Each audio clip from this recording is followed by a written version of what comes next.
अस्सलाम वालेकुम रहमतुल्लाह। प्यारे बच्चों, उम्मीद है कि आप सब लोग ठीक होंगे।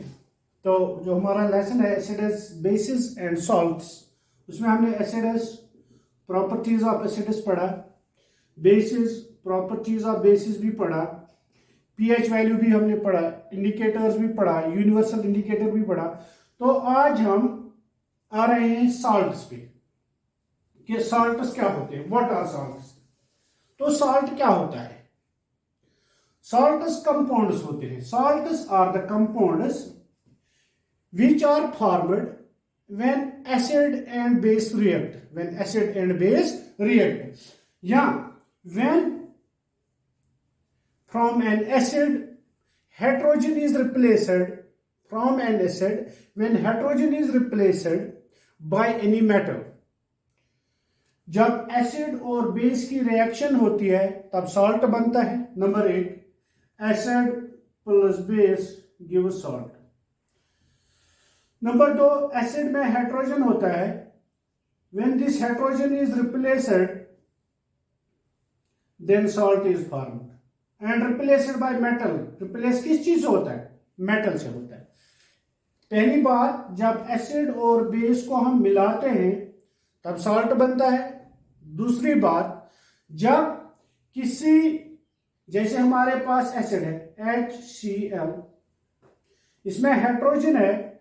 If we replace this hydrogen by metal, से हमारे पास मेटल है सोडियम। अगर हम इस हाइड्रोजन को निकालेंगे तो इसकी जगह क्या लगाएंगे? यहाँ पे सोडियम लगाएंगे तो ये NaCl बनेगा। This NaCl as you know it is salt, और हाइड्रोजन तो अलग निकल जाएगा। ठीक है, तो इस तरह से हमें यहाँ पे जब एसिड से हाइड्रोजन को रिप्लेस किया जाता है किसी मेटल से तो वो सॉल्ट बनता है। अब देखिए क्या होता है।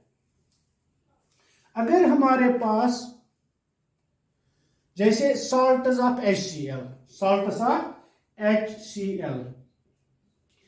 हाइड्रोक्लोराइड एसिड है।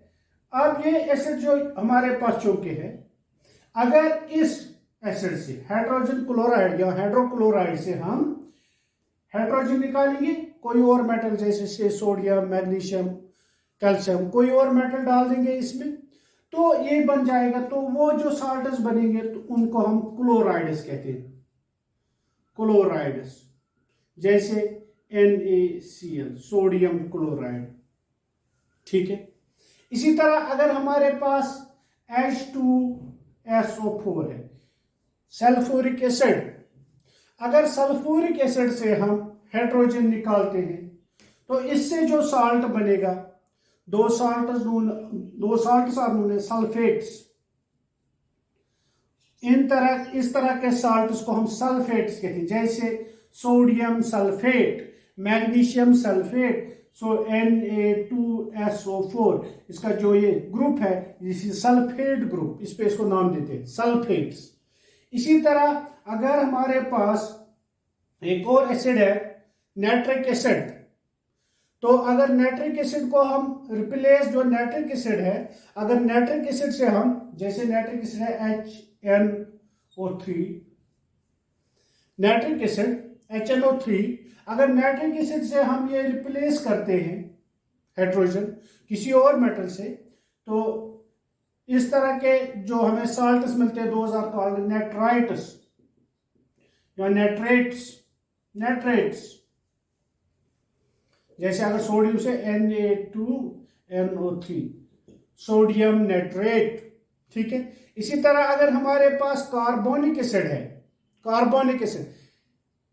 कार्बोनिक एसिड से अगर हम रिप्लेस करेंगे तो जो वहां पे हमें मिलता है तो CH, जैसे HCO3, this is carbonic acid. अगर ये हाइड्रोजन यहाँ पे रिप्लेस करेंगे तो Na2CO3, सोडियम कार्बोनेट, तो कार्बोनेट्स बन जाता है। इसी तरह अगर एसिटिक एसिड से रिप्लेस करेंगे, एसिटिक एसिड का हाइड्रोजन हम रिप्लेस करेंगे तो वहां पे जो साल्ट्स मिलेंगे उनको एसीटेट्स कहते हैं, एसीटेट्स। जैसे CH3COONA, तो जो एसिटिक एसिड है दैट इज CH3COOH। अगर इसका ये एच निकालेंगे, रिप्लेस करेंगे, इसकी जगह हम मेटल लगाएंगे सोडियम मैग्नीशियम। अगर मैग्नीशियम लगाएंगे तो मैग्नीशियम एसीटेट बनेगा, अगर सोडियम लगाएंगे सोडियम एसीटेट बनेगा। इसी तरह कोई और मेटल लगाएंगे तो एसीटेट बन जाएगा। ठीक है, तो ये ऐसे होता है। अब देखिए पीएच वैल्यू सॉल्ट्स का क्या होता है। तो सॉल्ट जो हमारे पास है अलग अलग हैं, जैसे क्लोराइड्स है, सल्फेट्स हैं, नेट्रेट्स हैं, कार्बोनेट्स हैं और एसीटेट्स हैं। So we have different types of salts. आप याद रखिए chlorides, chlorides, nitrates, sulphates, carbonates, acetates. So we have 1, 2, 3, 4 and 5 types of salts we have. 5 तरह के salts हमारे पास हैं। क्लोराइड्स आप सब जानते हैं, नेट्रेट्स भी है, जहां नेट्रेट से हाइड्रोजन नेट्रेट से हम ये या अमोनियम नेट्रेट है या कोई और है, वो उससे हम हाइड्रोजन रिप्लेस करते हैं और फिर उसमें मेटल लगाते हैं। सल्फेट अगर सल्फ्यूरिक एसिड है तो उससे हम रिप्लेस करते हैं। कार्बोनेट है या एसीटेट है, तो we have different types of salts. Now pH क्या होता है सॉल्ट्स में। जैसे पीएच आपको मैंने समझाया है कि हाइड्रोजन कंसंट्रेशन होती है एसिड्स में भी, बेसिस में भी। क्योंकि आप जानते हैं कि सॉल्ट्स जो होते हैं ये बनते हैं एसिड्स और बेसिस को मिलाकर, एसिड्स और बेसिस को मिलाकर। सो सॉल्ट्स में भी, सॉल्ट्स कुछ भी हो सकते हैं, इसलिए they may be neutral, they may be acidic और they may be basic. Salts acidic भी हो सकते हैं, बेसिक भी हो सकते हैं और न्यूट्रल भी हो सकते हैं। अब ये देखते हैं हम कैसे। फॉर एग्जांपल अगर strong acid plus strong base मिलेगा, स्ट्रॉन्ग बेस, तो वहां पे जो मिलेगा, जो कंपाउंड हमें मिलेगा, उसका जो पीएच होगा वो न्यूट्रल होगा। न्यूट्रल मीन्स 7 से नीचे एसिड्स, 7 से ऊपर बेसिस। तो अगर कोई strong acid, for example we have a strong acid HCl, we have a strong base NaOH, HCl hydrochloride, sodium hydroxide, strong base, तो वहां पे जो बनता है हमें, this is NaCl plus H2O। So this NaCl, अगर हम इसको NaCl को पानी में मिलाते हैं, जो वहां पे सॉल्यूशन बनता है, उसका पीएच वैल्यू जो होता है 7 होता है, accurate 7। So this is neutral, neutral होता है 7। अब दूसरा केस इसमें, if we have a strong acid plus weak base, तो स्ट्रॉन्ग एसिड इसमें है, वीक बेस है, तो स्ट्रॉन्ग एसिड का ही ज्यादा इफेक्ट होगा। तो जो हमें सॉल्यूशन मिलेगा, जो हमें कंपाउंड मिलेगा, उसका जो पीएच होगा that will be acidic, acidic मिलेगा। इसी तरह अगर हमारे पास वीक एसिड है, वीक एसिड प्लस, यहां ये देखिए, यहां पे मैं आपको एक एग्जांपल देता हूं।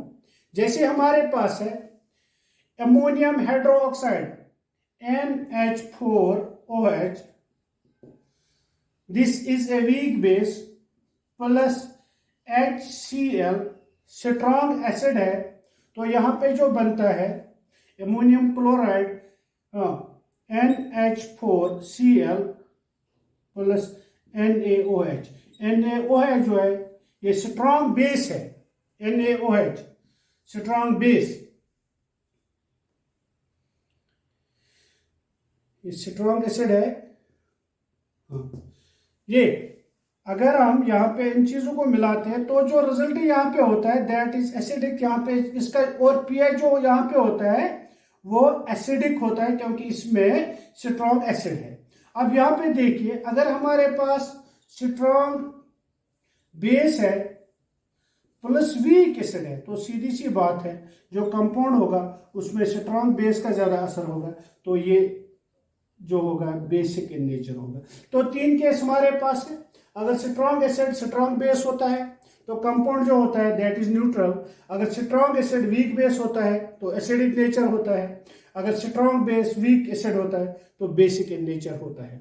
सो इस तरह से आज हमने सॉल्ट्स के बारे में देखा, सॉल्ट्स का पीएच क्या होता है, सॉल्ट्स कितने तरह के होते हैं, सॉल्ट्स होते क्या है। So it is all for today. Thank you.